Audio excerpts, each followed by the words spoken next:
কার হাতে মধ্যপ্রাচ্যের নিয়ন্ত্রণ? 6 মাস ধরে আগ্রাসী সামরিক শক্তি নিয়ে ঝাঁপিয়ে পড়েও কেন যেন লক্ষ্যভেদ করতে পারছে না যুক্তরাষ্ট্র। আর ঠিক সেখানেই ধোঁয়া আর ধ্বংসস্তূপের মাঝখান থেকে ধীরে ধীরে উঠে আসছে এক ভিন্ন ছবি, ইরান, যে শুধু টিকে নেই বরং খেলাটার নিয়মই বদলে দিচ্ছে। এই সংঘাতের শুরুতে ওয়াশিংটনের আত্মবিশ্বাস ছিল চোখে পড়ার মতো। প্রযুক্তি, অস্ত্র, জোট সব দিক থেকে এগিয়ে থাকা যুক্তরাষ্ট্র ভেবেছিল দ্রুতই তেহরানকে কোণঠাসা করে ফেলবে, কিন্তু বাস্তবতা এখন ভিন্ন কথা বলছে।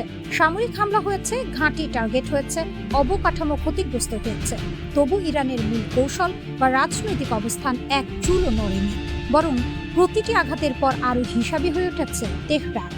এটাই এই যুদ্ধের সবচেয়ে বড় টার্নিং পয়েন্ট। শক্তির লড়াইয়ে জয় সবসময় আগ্নেয়াস্ত্রে নির্ধারিত হয় না, কৌশল, ধৈর্য আর সময়ের খেলাও সমান গুরুত্বপূর্ণ। আর এই তিন ক্ষেত্রেই যেন ধীরে ধীরে এগিয়ে যাচ্ছে ইরান। ওয়াশিংটনের জন্য এখন সবচেয়ে বড় সংকট শুধু যুদ্ধক্ষেত্রে নয়, বরং তার বাইরে। অস্ত্রের মজুদ কমছে, দীর্ঘমেয়াদী সামরিক উপস্থিতি ধরে রাখা কঠিন হয়ে উঠছে, আর সবচেয়ে বড় কথা, মিত্রদের আস্থা টালমাটাল হয়ে যাচ্ছে। ইউরোপ, মধ্যপ্রাচ্য সবখানে একটাই প্রশ্ন উঠছে, যুক্তরাষ্ট্র কি এখনো সেই নির্ভরযোগ্য শক্তি যাকে ভরসা করা যায়? অন্যদিকে ইরান যেন একেবারে ভিন্ন কৌশলে এগোচ্ছে। সরাসরি সংঘর্ষের পাশাপাশি তার আঞ্চলিক প্রভাব অটুট রেখেছে। হরমুজ প্রণালী বিশ্বের অন্যতম গুরুত্বপূর্ণ জ্বালানি করিডোর, এখনো তেহরানের হাতে একটি শক্তিশালী ট্রাম্প কার্ড। এই প্রণালীর ওপর নিয়ন্ত্রণ শুধু অর্থনৈতিক নয়, এটা এক ধরনের কৌশলগত চাপের অস্ত্র, যা দিয়ে ইরান পুরো বিশ্ববাজারকে প্রভাবিত করতে পারে। আর এখানেই ইরানের প্রকৃত শক্তি। তারা জানে সরাসরি যুদ্ধ জেতা কঠিন, কিন্তু খেলাটাকে দীর্ঘায়িত করে প্রতিপক্ষকে ক্লান্ত করে দেয়া, এটাই তাদের আসল পরিকল্পনা। প্রতিটি দিন, প্রতিটি সপ্তাহ যুক্তরাষ্ট্রের ওপর চাপ বাড়াচ্ছে অর্থনৈতিক, সামরিক এবং কূটনৈতিক সব দিক থেকে।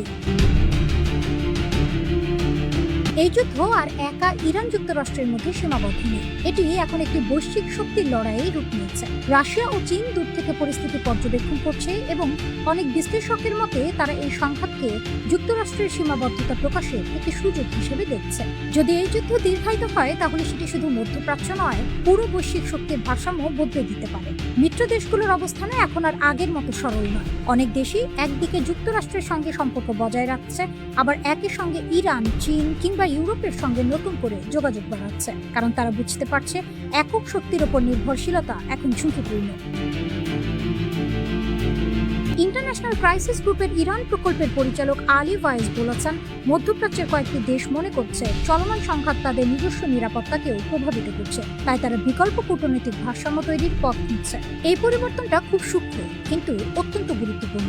আন্তর্জাতিক রাজনীতিতে এটি এক ধরনের সাইলেন্ট শিফট, যেখানে মিত্ররা চোখ বন্ধ করে কারো পাশে দাঁড়াচ্ছে না, বরং নিজেদের স্বার্থকে সামনে রেখে বহুমুখী সম্পর্ক গড়ে তুলছে। আর এই পরিবর্তনের কেন্দ্রে রয়েছে ইরান, যে নিজেকে শুধু প্রতিরোধকারী শক্তি নয়, বরং একটি বিকল্প শক্তি হিসেবে তুলে ধরছে।